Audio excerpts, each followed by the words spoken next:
BRS की रुकन कानून साज काउंसिल के कविता ने साबिक वजीर व बीआरएस कायद पुन्नला लक्ष्मैया के हमरा मीडिया से बात करते हुए हुकूमत और वजीर आला रेवंत रेड्डी से मुतालबा किया कि वो ज़ात की बुनियाद पर किए जाने वाली मरदमशुमारी को कानूनी हैसियत देने के सिलसिले में ऐवान में बिल पेश करे।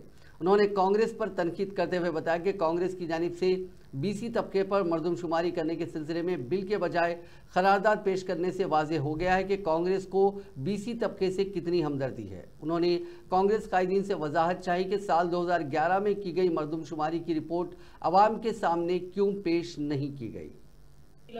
जवाब इవ్వాల్సినటువంటి పరిస్థితి కొన్ని రాష్ట్రాలలో బీహార్లో కర్ణాటకలో అదే విధంగా మన ఆంధ్రప్రదేశ్లో పక్క రాష్ట్రమైనటువంటి ఆంధ్రప్రదేశ్లో బాజాప్తా అసెంబ్లీలో బిల్లు పెట్టి పాస్ చేసి దానికి డబ్బులు ఇచ్చి ఆ కమిటీలలో కుల జనగణన చేసేటటువంటి కమిటీలో ఎన్ని డిపార్ట్మెంట్ కి సంబంధించినటువంటి ఆఫీసర్లు ఉంటారనేటటువంటిది ఒక పట్టిక ఇచ్చి ఎంత సమయంలో చేస్తామనేటటువంటి ఒక కమిట్మెంట్ ఇచ్చి పూర్తి చేసినటువంటి దాఖలా మనం చూస్తా ఉన్నాం।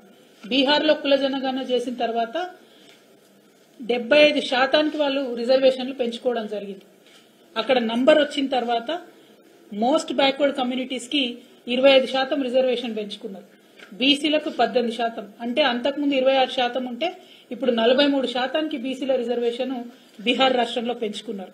ఎందుకంటే బాజాప్తా లెక్కలు చేసిండ్రు, రాష్ట్ర ప్రభుత్వం నుండి గెజెట్ చేసిండ్రు కాబట్టి ఈ సందర్భంగా మరొకసారి తెలంగాణ రాష్ట్ర ప్రభుత్వాన్ని భారత్ జాగృతి తరఫున మేము డిమాండ్ చేస్తా ఉన్నాం।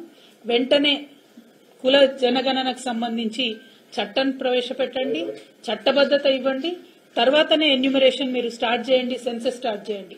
రెండవది బీసీ సబ్ ప్లాన్ కి ఏదైతే మీరు చట్టబద్ధత ఇస్తా అన్నారో దాని మీద కూడా చట్టం చేయండి।